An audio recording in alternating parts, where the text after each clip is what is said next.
Republican and Democratic presidents alike, from Harry Truman to George Bush, stood for freedom and stood for certain propositions that would make America strong and healthy and grow the middle class and shrink poverty and stand against communism.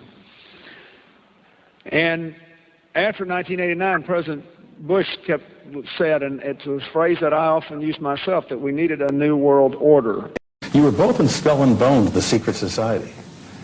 It's so secret we can't talk about it. What does that mean for America?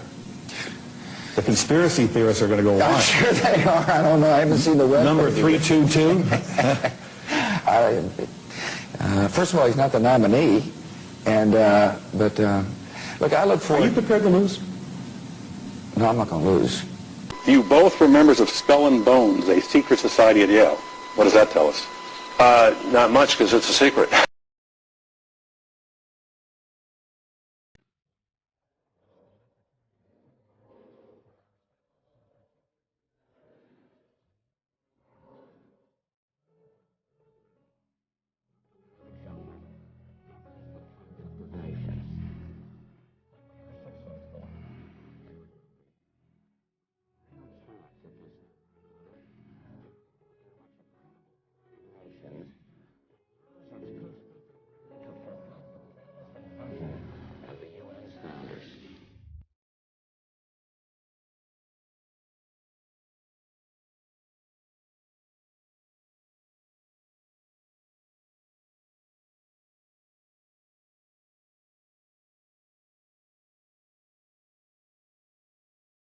There's a chart I saw recently that I can't get out of my head. A Harvard business professor and economist asked more than 5,000 Americans how they thought wealth was distributed in the United States. This is what they said they thought it was. Dividing the country into 5 rough groups of the top, bottom, and middle 3 20% groups, they asked people how they thought the wealth in this country was divided. Then he asked them what they thought was the ideal distribution, and 92%, that's at least 9 out of 10 of them, said it should be more like this. In other words, more equitable than they think it is. Now that fact is telling, admittedly, the notion that most Americans know that the system is already skewed unfairly. But what's most interesting to me is the reality compared to our perception. The ideal is as far removed from our perception of reality as the actual distribution is from what we think exists in this country. So ignore the ideal for a moment. Here's what we think it is again. And here is the actual distribution. Shockingly skewed. Not only do the bottom 20% and the next 20%, the bottom 40% of Americans barely have any of the wealth. I mean, it's hard to even see them on the chart. But the top 1% has more of the country's wealth than 9 out of 10 Americans believe the entire top 20% should have. Mind-blowing. But let's look at it another way, because I find this chart kind of difficult to wrap my head around. Instead, let's reduce the 311 million Americans to just a representative 100 people. Make it simple. Here they are: teachers, coaches, firefighters, construction workers, engineers, doctors, lawyers, some investment bankers, a CEO, maybe a celebrity or two. Now let's line them up according to their wealth. Poorest people on the left, wealthiest on the right, just a steady row of folks based on their net worth. We'll color code them like we did before based on which 20% quintile they fall into. Now let's reduce the total wealth of the United States, which was roughly $54 trillion in 2009, to this symbolic pile of cash. And let's distribute it among our 100 Americans. Well, here's socialism, all the wealth of the country distributed equally. We all know that won't work. We need to encourage people to work and work hard to achieve that good old American dream and keep our country moving forward. So, here's that ideal we asked everyone about. Something like this curve. This isn't too bad. We've got some incentive, as the wealthiest folks are now about 10 to 20 times better off than the poorest Americans. But hey, even the poor folks aren't actually poor, since the poverty line has stayed almost entirely off the chart. We have a super healthy middle class with a smooth transition into wealth. And yes, Republicans and Democrats alike chose this curve. 9 out of 10 people, 92%, said this was a nice, ideal distribution of America's wealth. But let's move on. This is what people think America's wealth distribution actually looks like. Not as equitable, clearly, but for me, even this still looks pretty great. Yes, the poorest 20 to 30% are starting to suffer quite a lot compared to the ideal, and the middle class is certainly struggling more than they were, while the rich and wealthy are making roughly 100 times that of the poorest Americans and about 10 times that of the still healthy middle class. Sadly, this isn't even close to the reality. Here is the actual distribution of wealth in America. The poorest Americans don't even register. They're down to pocket change, and the middle class is barely distinguishable from the poor. In fact, even the rich between the top 10 and 20 percentile are worse off. Only the top 10% are better off. And how much better off? So much better off that the top 2 to 5% are actually off the chart at this scale. And the top 1%, this guy, well, his stack of money stretches 10 times higher than we can show. Here's his stack of cash, restacked, all by itself. This is the top 1% we've been hearing so much about. So much green in his pockets that I have to give him a whole new column of his own because he won't fit on my chart. 1% of America has 40% of all the nation's wealth. The bottom 80%, 8 out of every 10 people, or 80 out of these 100, only has 7% between them. And this has only gotten worse in the last 20 to 30 years. While the richest 1% take home almost a quarter of the national income today, in 1976 they took home only 9%, meaning their share of income has nearly tripled in the last 30 years. The top 1% own half the country's stocks, bonds, and mutual funds. The bottom 50% of Americans own only 0.5% of these investments, which means they aren't investing. They're just scraping by. I'm sure many of these wealthy people have worked very hard for their money, but do you really believe that the CEO is working 380 times harder than his average employee? Not his lowest paid employee, not the janitor, but the average earner in his company. The average worker needs to work more than a month to earn what the CEO makes in 1 hour. We certainly don't have to go all the way to socialism to find something that is fair for hardworking Americans. We don't even have to achieve what most of us consider might be ideal. All we need to do is wake up and realize that the reality in this country is not at all what we think it is.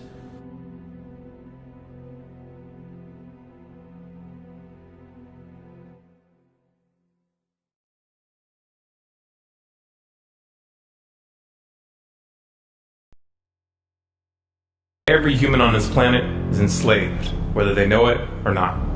This is not the crude and primitive slavery of ancient times. It does not rely on whips and shackles to keep the oppressed in their place. These tools have been rendered obsolete by much more sophisticated methods. That most of the enslaved are unaware of their condition and would in fact argue fiercely that they are free is a testament to the effectiveness of these invisible chains. You've heard the expression, money makes the world go round. There's truth in that. Money is the prime motive for human labor in modern civilization.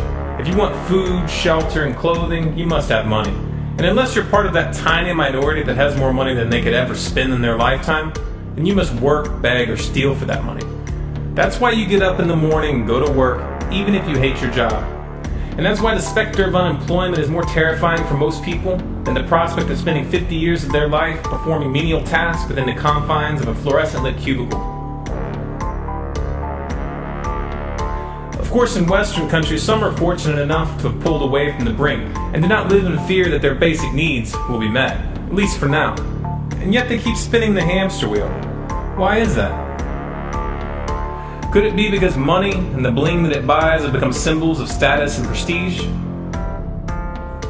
Money offers an illusory form of social validation, but even those who are not caught up in distinguishing themselves by how much they accumulate still must acknowledge the social stigma that comes with poverty. The combination of these primal motivators, the need for food, shelter, clothing, and social validation, is a very powerful force. It's enough to drive humans to engage in all forms of activity, even to the point of harming themselves or others in the process.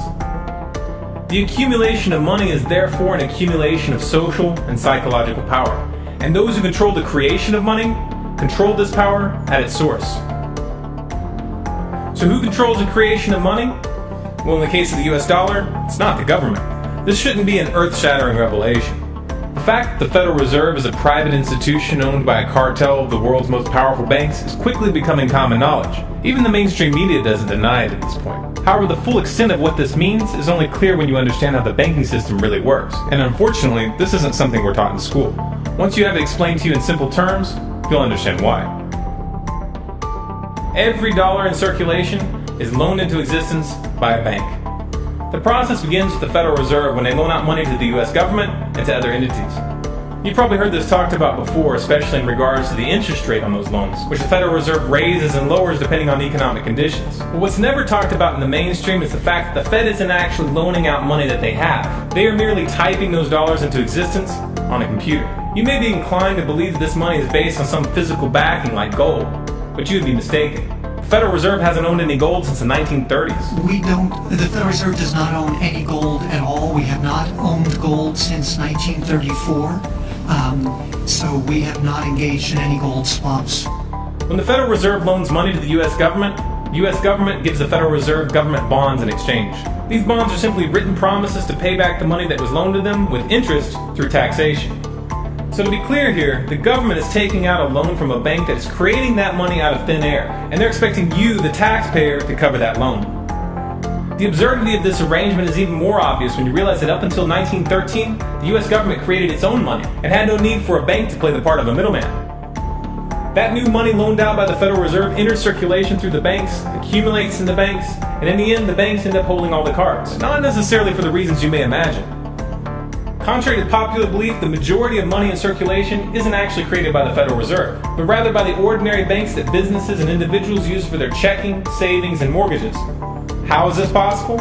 Well, like the Federal Reserve, ordinary banks are allowed to loan out money that they don't have. There are, of course, restrictions. Banks are only allowed to loan out 10 times the amount of money that they actually have. So if Wells Fargo has $1,000, they can loan you $10,000, and they expect you to pay back that $10,000 plus interest. This is called fractional reserve banking. 75% of all money in circulation is created in this manner. Now, as bad as this may seem, this is really only the tip of the iceberg. Most banks structure payment plans so that for many years, you're paying almost nothing but interest, and only start paying down the principal gradually. The result of this strategy is that in most cases, you pay far more in interest when you purchase a house than the house itself is worth. So here's the real question.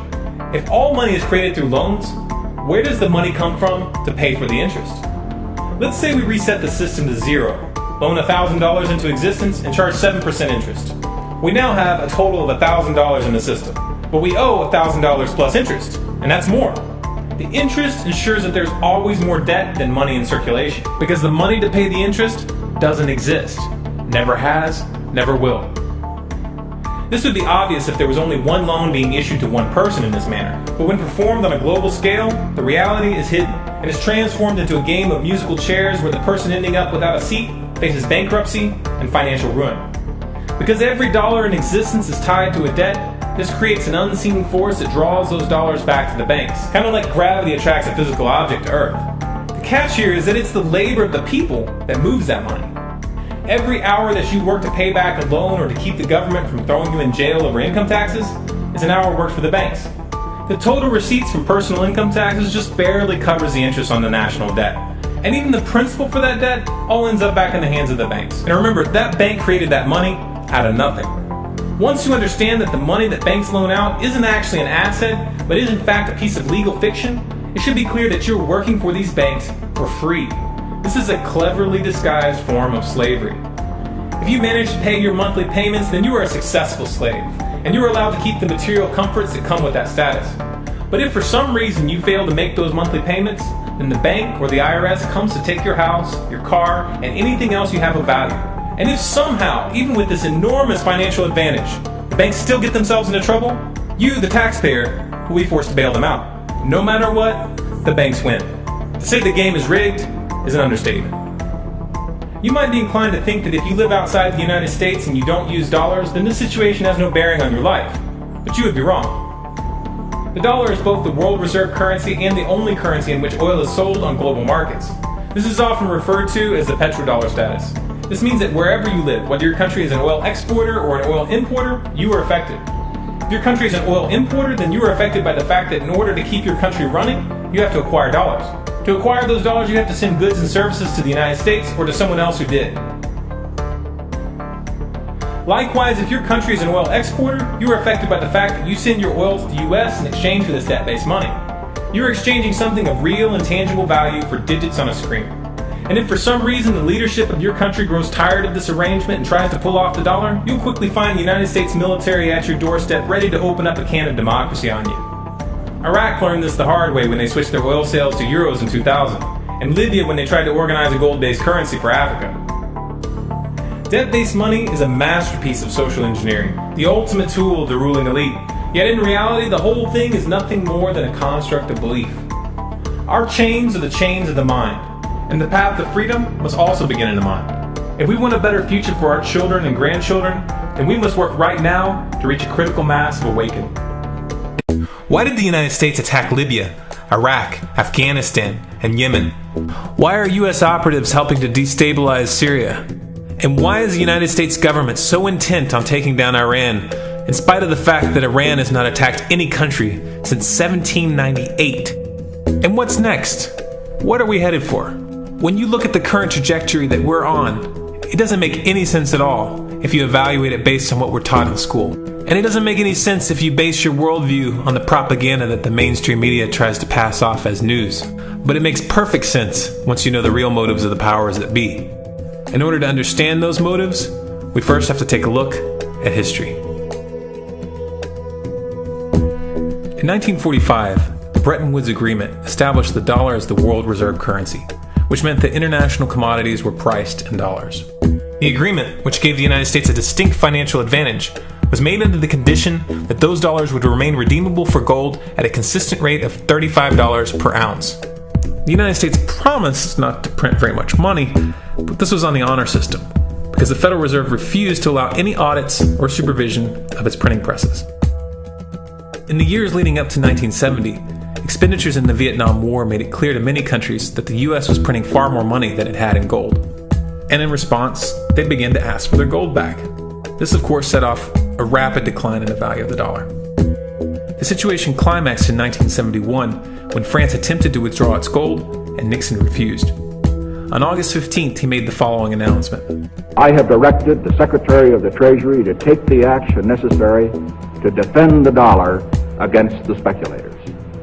I have directed Secretary Connally to suspend temporarily the convertibility of the dollar into gold or other reserve assets, except in amounts and conditions determined to be in the interest of monetary stability and in the best interest of the United States.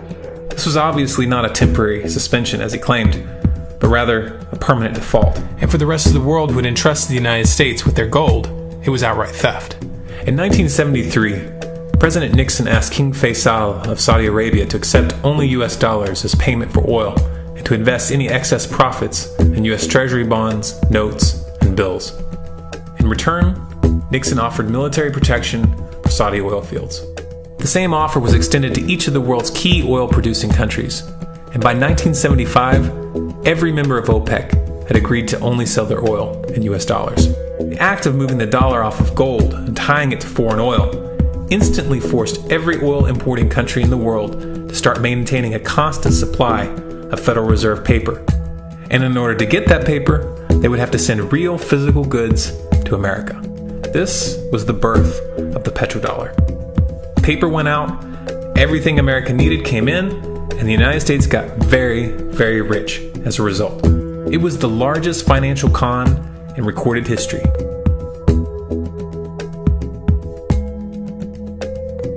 The arms race of the Cold War was a game of poker. Military expenditures were the chips, and the U.S. had an endless supply of chips. With the petrodollar under its belt, it was able to raise the stakes higher and higher, outspending every other country on the planet, until eventually U.S. military expenditures surpassed that of all other nations in the world combined. The Soviet Union never had a chance. The collapse of the communist bloc in 1991 removed the last counterbalance to American military might. The United States was now an undisputed superpower with no rival. Many hoped that this would mark the beginning of a new era of peace and stability. Unfortunately, there were those in high places who had other ideas. Within that same year, the U.S. invaded Iraq in the first Gulf War. And after crushing the Iraqi military and destroying their infrastructure, including water purification plants and hospitals, crippling sanctions were imposed which prevented that infrastructure from being rebuilt. These sanctions, which were initiated by Bush Sr. and sustained throughout the entire Clinton administration, lasted for over a decade and were estimated to have killed over 500,000 children. The Clinton administration was fully aware of these figures. We have heard that 500,000 children have died. I mean, that's more children than died in Hiroshima. And, you know, is the price worth it? I think this is a very hard choice, but we think the price is worth it. Miss Albright, what exactly was it that was worth killing 500,000 kids for? In November of 2000, Iraq began selling its oil exclusively in euros.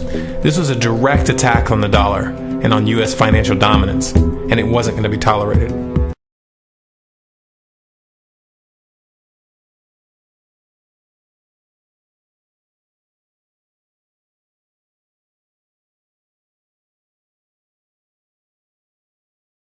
In response, the U.S. government, with the assistance of the mainstream media, began to build up a massive propaganda campaign claiming that Iraq had weapons of mass destruction and was planning to use them. In 2003, the U.S. invaded, and once they had control of the country, oil sales were immediately switched back to dollars. This is particularly notable due to the fact that switching back to the dollar meant a 15 to 20% loss in revenue due to the euro's higher value. It doesn't make any sense at all unless you take the petrodollar into account.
To preserve our independence, we must not let our rulers load us with perpetual debt. We must make our choice between economy and liberty or profusion and servitude. Wow. I place economy among the first and most important of Republican virtues, and public debt is the greatest of the dangers to be feared. It is incumbent on every generation to pay its own debts as it goes. We must have a central bank to secure this country's finances. If the American people ever allow private banks to control the issue of their money, first by inflation and then by deflation, the banks and corporations that will grow up around them will deprive the people of their property until their children will wake up homeless on the very continent their fathers conquered. For we are opposed around the world by a monolithic and ruthless conspiracy that relies primarily on covert means for expanding its sphere of influence What's happening? Where am I? I believe perhaps you understand now, pal, but you are afraid. JFK. Hartman, what does this have to do with my house and my dog? Oh, okay, that's enough. I want to go home now. This is the last president to stand up to the Fed. You must see. On June 4, 1963, President Kennedy signed Executive Order 11110. This executive order empowered the U.S. Treasury to issue real money without the Fed. It would have worked. Kennedy's plan to dismantle the Federal Reserve machine had begun. 6 months later, John F. Kennedy went to Dallas and never returned. No way. No way they could do that. The new president, Lyndon Johnson, threw out Kennedy's order. And since JFK, no president has dared confront the secret powers behind the Federal Reserve. They consolidate bigger and bigger banks, print more and more money, accountable to no one, decimating our nation's wealth for the benefit of a few. Why? Why do this?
But anyway, I've had people calling me saying they go out to their mailbox and they find a little red dot or a little blue dot on their mailbox, and they wonder what the little red dot and blue dot is.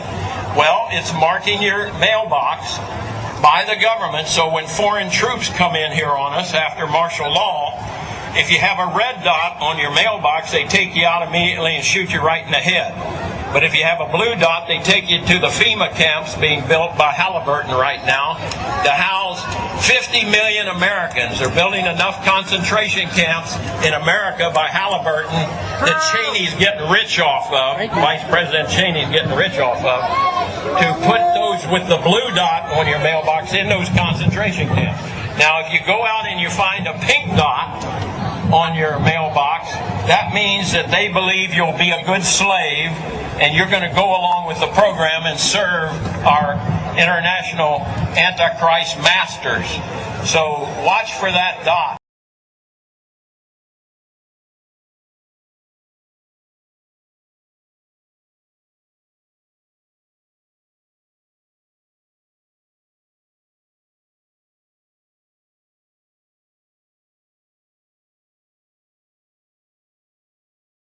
Have you heard that the Department of Homeland Security has purchased 1.6 billion rounds of ammunition last year? I mean, that's going to cost millions and millions of dollars. Correct me if I'm wrong, but isn't this country broke? I mean, you turn on the TV, you hear how we're laying off air traffic controllers, how people are going to die because of it. I mean, Harrison Ford is in a tizzy, and we're spending this much money on bullets? Do you know that 1.6 billion rounds of ammunition is enough to fight a 20-year war and still have bullets left over? My question is, who is the Department of Homeland Security planning to shoot? Do you realize that over the past couple of months, our government has tried to pass bills through Congress allowing them to arrest American citizens without due process, allowing them to kill American citizens without due process? An ad hoc legal approach for fighting terrorism. President Obama today proposed something new, something called prolonged detention. Doesn't sound that bad, right? Prolonged detention. Did you ever see the movie Minority Report? It was based on a Philip K. Dick short story. Came out in 2002. It starred Tom Cruise, remember? He played a police officer in something called the Department of Pre-Crime. Pre-crime is where people are arrested and incarcerated to prevent crimes that they have not yet committed. Mr. Marks, by mandate of the District of Columbia Pre-Crime Division, I'm placing you under arrest for the future murder of Sarah Marks and Donald Dubinos. Take place today, April 22nd, at 0800 hours, 4 minutes. No, I didn't do anything. You didn't do anything, but you're gonna. Future murder. Creepy, right? Putting somebody in jail not for what they've done, but for what you're very sure they're going to do? There may be a number of people who cannot be prosecuted for past crimes. In some cases because evidence may be tainted, but who nonetheless pose a threat to the security of the United States. We're not prosecuting them for past crimes, but we need to keep them in prison because of our expectation of their future crimes. Al-Qaeda terrorists and their affiliates are at war with the United States, and those that we capture, like other prisoners of war, must be prevented from attacking us again. Prevented. We will incarcerate people preventively. Preventive incarceration. Indefinite detention without trial. That's what this is. That's what President Obama proposed today, if you strip away the euphemisms. One civil liberties advocate told the New York Times today, quote, "We've known this was on the horizon for many years, but we were able to hold it off with George Bush. The idea that we might find ourselves fighting with the Obama administration over these powers is really stunning." And it is stunning.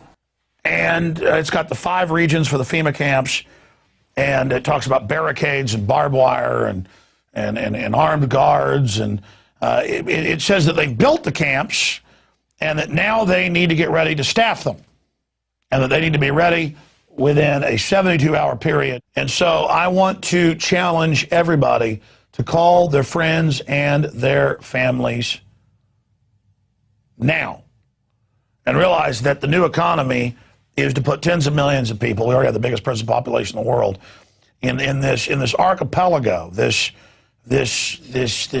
giant chain of facilities all over the country. The following video details the contents of a Department of Defense document entitled Internment and Resettlement Operations, also known as FM 3-39.40. The document is 325 pages long and it is signed by Joyce E. Morrow, Administrative Assistant to the Secretary of the Army. It was created in 2010, however, it's just been recently leaked to the public via the internet and can now be downloaded from multiple sources. In the description below, you'll find a download link for the document. I strongly encourage you to download it yourself and to verify everything that's being said here.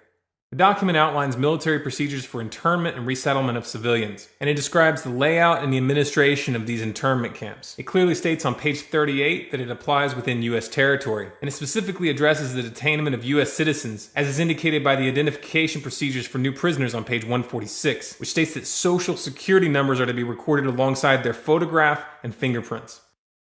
Included in the list of organizations which may be involved in these internment operations are the Department of Homeland Security, FEMA, the Department of Defense, and the United Nations. On page 56, the document outlines the responsibilities of psychological operations officers within the camps, among which it states that a PSYOP officer develops and executes indoctrination programs to reduce or remove antagonistic attitudes and identifies political activists. On page 281, the document goes into more detail regarding the role of psychological operations within the camps, specifically in regards to pacifying the population and ensuring cooperation.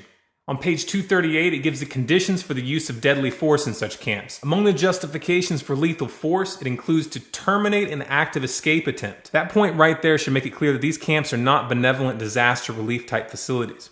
On page 244, the document calls for the use of snipers during riots to, quote, scan a crowd and identify agitators and riot leaders for apprehension and fire lethal rounds if warranted. On page 260, it shows the basic layout for a facility focusing on detainment. It is depicted with interrogation areas, tribunal areas, and mortuaries. Each detainment facility is designed to hold 4,000 prisoners, and they are depicted with multiple levels of barbed wire separating compartments within the facilities, with a double barbed wire fence enclosing them, and watched over by 24 guard towers. On page 261, the document depicts the layout for what they call civilian resettlement facilities, which are designed to house 8,000 people. Though it uses the word resettlement, the plans show multiple levels of barbed wire dividing the sections of the facility, with double barbed wire fencing on the outside, as well as 16 guard towers. On page 262, the layout for facilities designed for what they call non-compliant prisoners is shown. These camps are designed to hold up to 300 prisoners, they have 3 interrogation centers, and are guarded by 13 guard towers. Now, if there's any question whether these plans are active or just theoretical, this should be settled by the fact that the U.S. Army has been running ads for job positions in these camps since 2009, and apparently, they're still hiring. Once again, if you look in the description, you'll find all the links you need to verify this information. It's important to note here that this document was created in 2010, which was under the Obama administration, and it predates the NDAA of 2012, which authorized military detainment of U.S. citizens. This clearly shows a long-term agenda at work.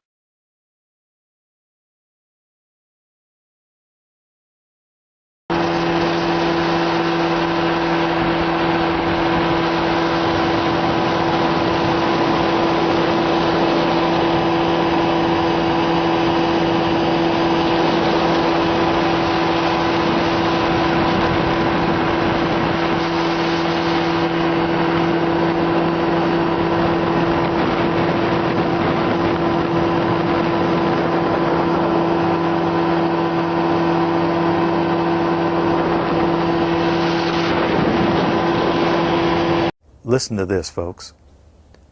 I was pulled to the side road, which was a new cut gravel dirt road in front of a business, a builder supply business. And the right side of the road was filled with, which I thought was portable toilets. I never looked at them that close. Same in color, maybe black, but which was an odd color. And I asked him about the field of black boxes. What were they? Because I'd never seen anything like that. And his statement was that if he told me, I would be one of few people in Madison, Georgia that knew about them. And he says they're disposable coffins, I believe he told me. And he says there's 100, at that time he said there was 125,000 there. And the brother of the man that owns this field, that the government is leasing this field from to store these disposable coffins, this brother was given 3 years to set up temporary morgues around the country.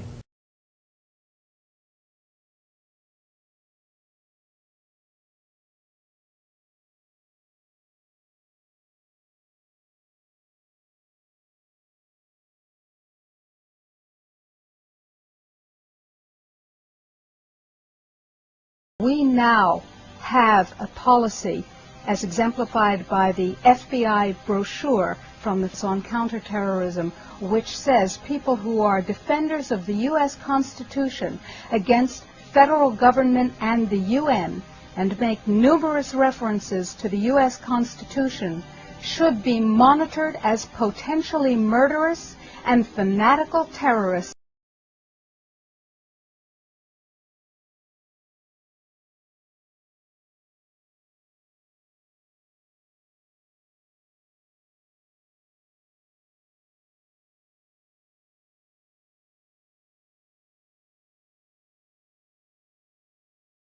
Department of Justice memo, which tells local police what should you be looking out for in kind of everyday terrorism prevention and terrorism watch activities.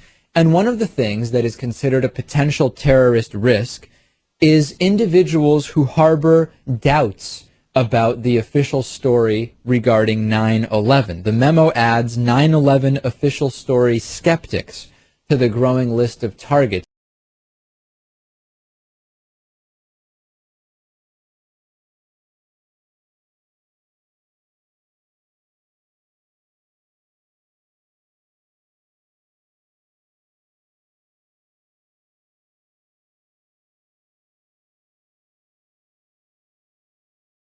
If you go outside the city of Atlanta, go east about 60 or 70 miles to the town of Elberton, and then go north on Highway 77 about 10 miles, you'll find off to the right what's called the Georgia Guidestones. It looks kind of like Stonehenge, these big, huge granite rocks set up there. This was done by a guy, we have a pseudonym, came in, paid cash, had this company set these things up in 1980. He called himself R.C. Christian, but that's not his real name. It says right on the stones, a pseudonym, false name. On these Georgia Guidestones, it gives the 10 Commandments for the New World Order. 10 Commandments for the New World Order. The first commandment was to maintain humanity under 500 million. I went there and looked at those things and said, now, hold on a minute. Today's population is 6 billion. They want to maintain humanity under 500 million. Looks like a lot of people got to die for their plan to work, which is, by the way, the plan.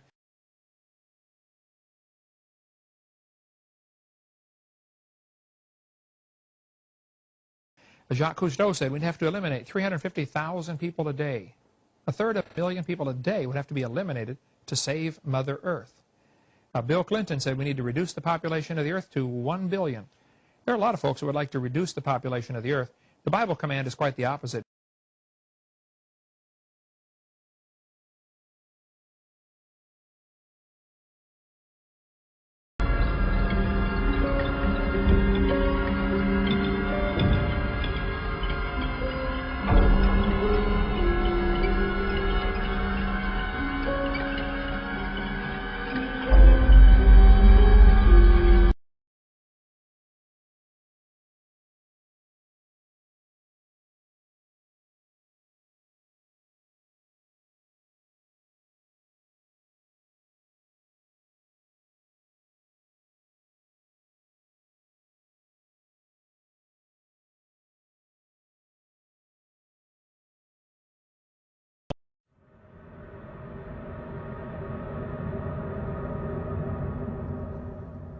My friends, the information that you are about to witness from all of my years of research is the most important. It's been hidden in plain view the entire time. This is the ultimate secret, and it's about to be exposed.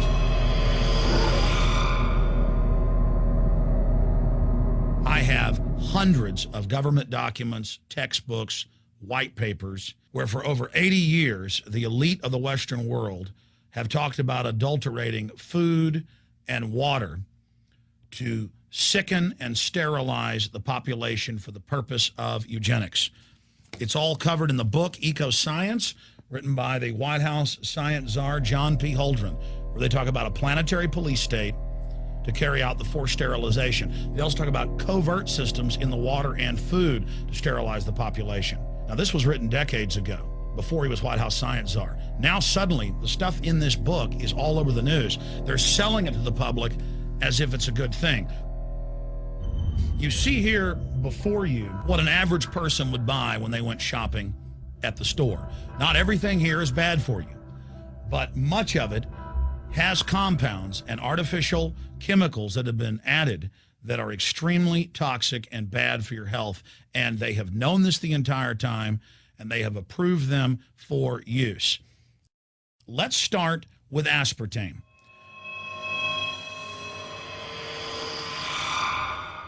You cannot go to the grocery store now and buy any type of even regular sugar gum that hasn't had aspartame added to it.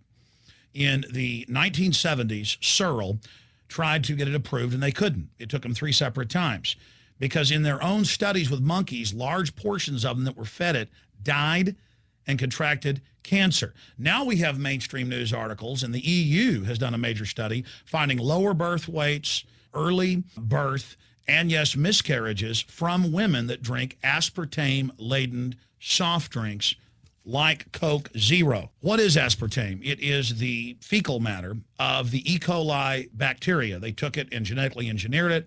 They can feed it toxic waste, and then it defecates aspartame. And it has so many bad health effects, it's just unspeakable.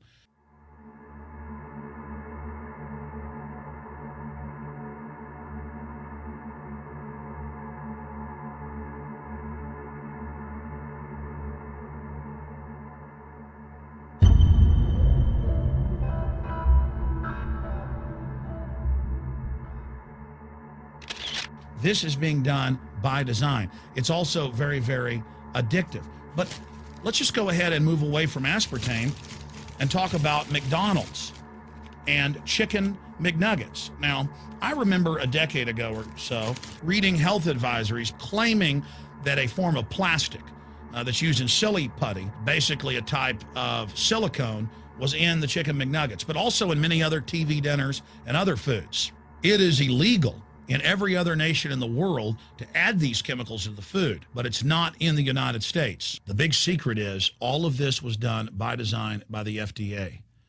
Look at all the drugs they've approved, and then it comes out later that they knowingly approve them when these drugs are causing heart attacks and cancer.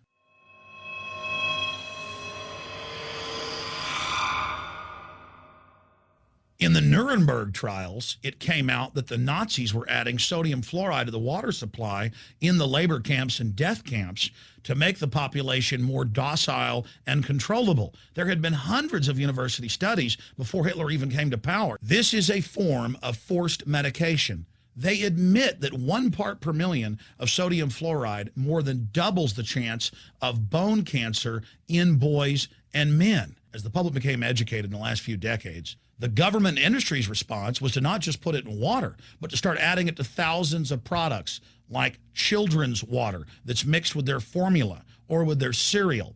They started adding as much as 900 parts per million in things like powdered eggs. It causes reductions in IQ. It increases sterility or lack of fertility, and it's being added to so many of the daily staples that we consume. We'll get back to food additives in a moment. But first, I wanted to look at genetically modified organisms.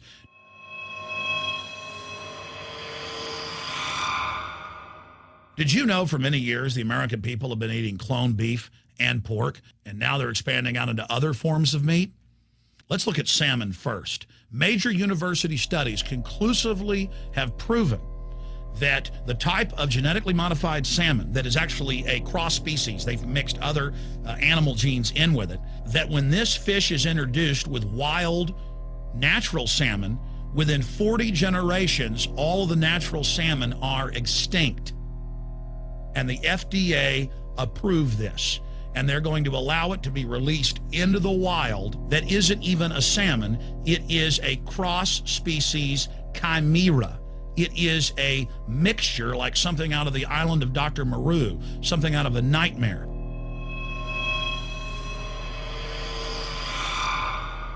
More than 85% of the corn now consumed in the United States, and it's also starting to trend that way in Europe and Canada, is genetically engineered. It grows its own pesticide within the corn kernels so that insects won't eat it. If the insects can't eat this and live, what do you think is going to happen when lab rats or humans eat it? We have literally hundreds of studies showing that not just Monsanto's, but other major GMO companies' corn, that's the majority of corn we're now eating today in the United States, has been linked to organ failure in lab animals. The studies also show massive increases in sterility in rats and guinea pigs that are fed not just GMO corn, but GMO cotton seeds. Studies in India, Germany, and the United States have conclusively shown that when they feed the cotton seeds left over from the cotton crop from these genetically modified varieties, that the cows are having miscarriages, they are having low birth weights, or in many cases, they're simply dying. And what is in most processed foods?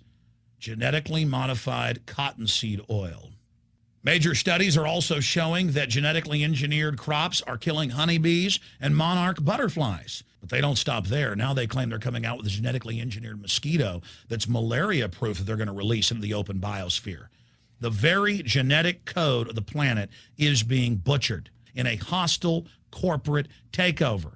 Many years ago, an executive from Monsanto was quoted in National Geographic as saying that that is their program, that they want to basically have their crops and their organisms take over the entire biosphere of this planet.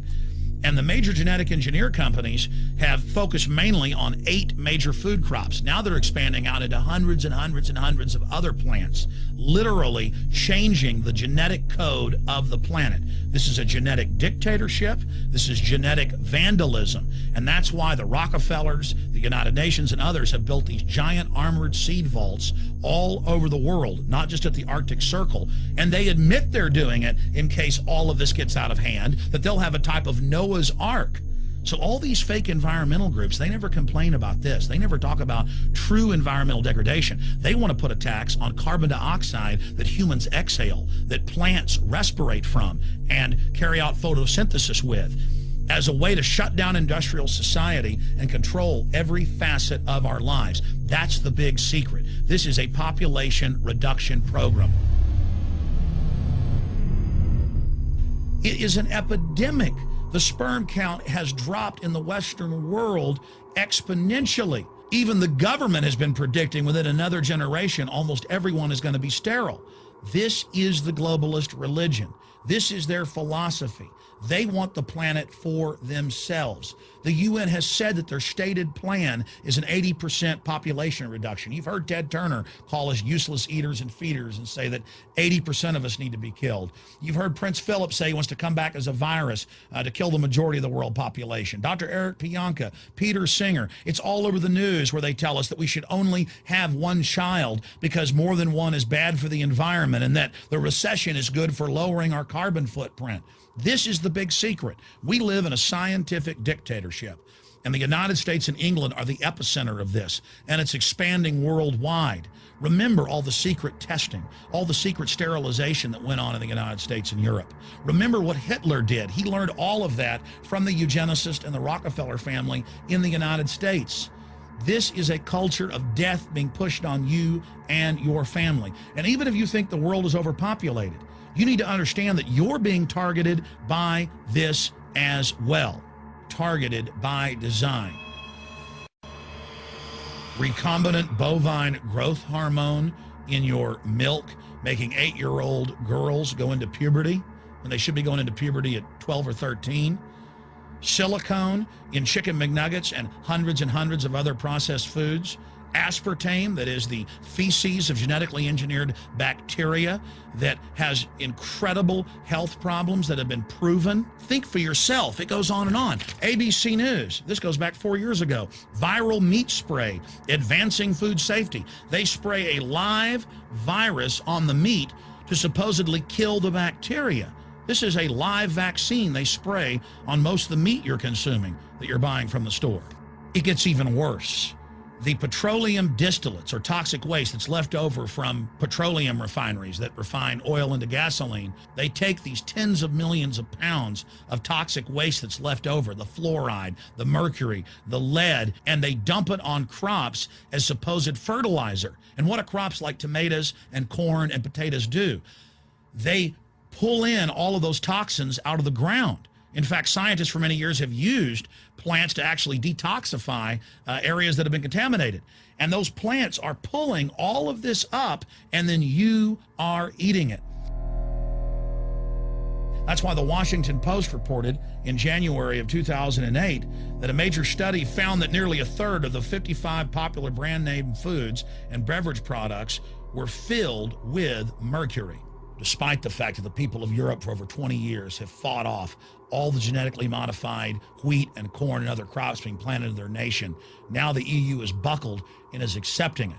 The United States is literally a testing ground for all of this. It's just automatically approved. And the people that work for these corporations, they're compartmentalized. They don't know what's going on. The people that work at these stores, they have no idea what's happening. This is affecting all of us. This is hurting everyone. Many different forms of cancer are growing by thousands of percentage points. Diabetes, all these different diseases. And in major studies, it's all been linked to the toxic additives that are in our food, our water. And I haven't even had time to get into MSG. I mean, I've interviewed brain surgeons, neurologists, scientists. I mean, it just devastates the brain. It's an excitotoxin. It destroys the liver, and it is in tens of thousands of products. We can say no. We can stand up. But if you've got a neighbor giving fluoride water to their baby, please go over and warn them. If you got a neighbor that's sitting there eating MSG-filled chips, one after the other, warn them. You've got a responsibility. If you know people that are feeding processed foods filled with GMO, warn them. And for God's sakes, don't give it to your own children. If you want to kill yourself, that's your own business. But don't hurt your children. Don't do this, ladies and gentlemen. There's been a bit of an uproar this past week due to Obama's signing of a recent bill that has become affectionately labeled the Monsanto Protection Act, or H.R. 933.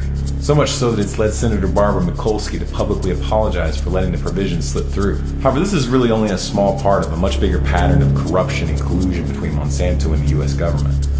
Senator Roy Blunt, a Republican from Missouri, who crafted the wording for H.R. 933, has been accused by Senator John Tester of having collaborated directly with Monsanto in the creation of the provision. This shouldn't be surprising considering that Monsanto is one of Blunt's top campaign contributors. Blunt also accepts contributions from the Crawford Group, a registered lobbyist for Monsanto. Now, the controversy in this bill is tied to Section 735, which is of course written in such a jumble of incomprehensible legalese that it's highly difficult to interpret. It's designed to make the eyes glaze over without registering that anything of significance has been stated. This is facilitated using a common legislative technique of referring to sections of a separate law, so that you have to go read the unintelligible fine print in that second document in order to understand what's actually being said. That second law in this case is the Plant Protection Act. In the description of this video, you'll find a link to both documents.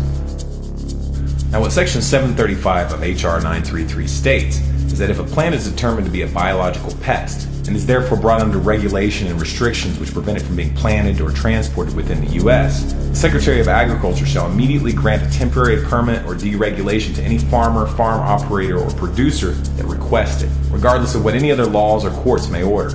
Now, the word genetically modified organism isn't mentioned here, and that's part of the skillful way that this was designed to slip through. Only someone who knows that by default genetically modified organisms are considered biological pests until they've been approved by the Department of Agriculture, and that they are reclassified as pests if shown unsafe, would understand the implications here.